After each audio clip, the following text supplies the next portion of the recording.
ready for the dictation. Exercise 24. Start.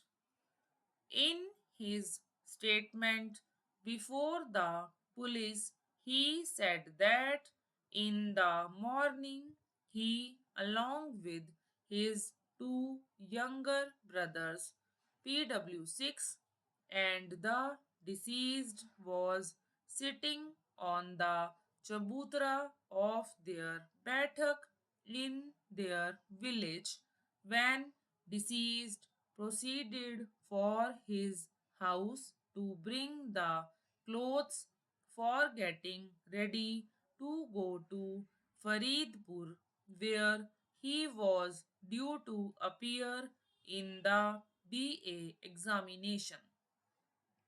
As he reached the chopal where the lane turned, he was waylaid by the accused and his friend armed with knives.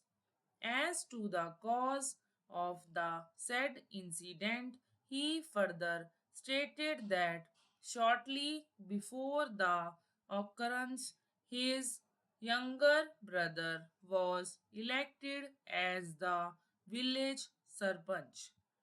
He did not pay any heed to the unreasonable demands of the accused, and this greatly annoyed them as they thought of themselves as the Chaudhry of the village.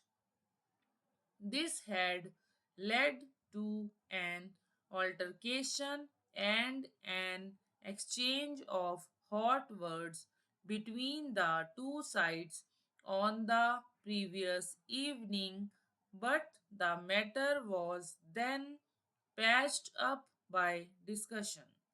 He finally stated that the accused, in league with one another, had killed his brother by giving him knife and lathi blows.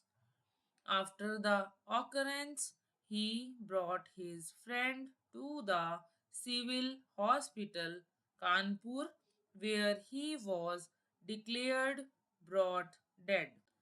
Dr. Kumar PW3, who was in the hospital on duty, sent information in that regard to the SHO.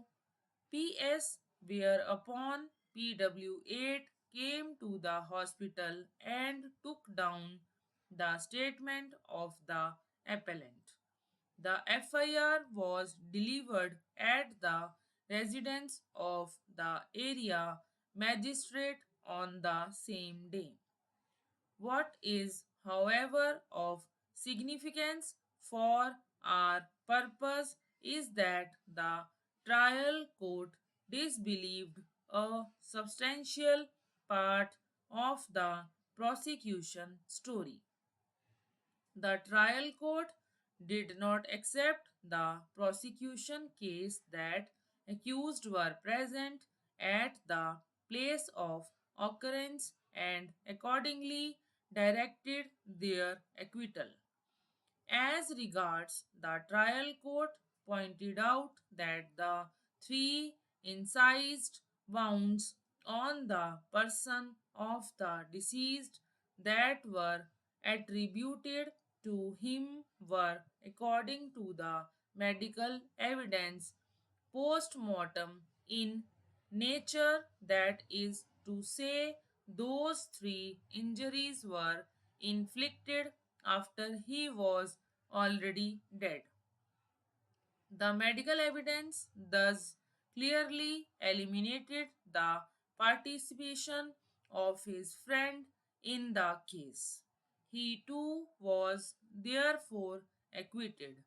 The acquittal of the three accused brought down the number of the remaining accused for the shared common intention with the appellant.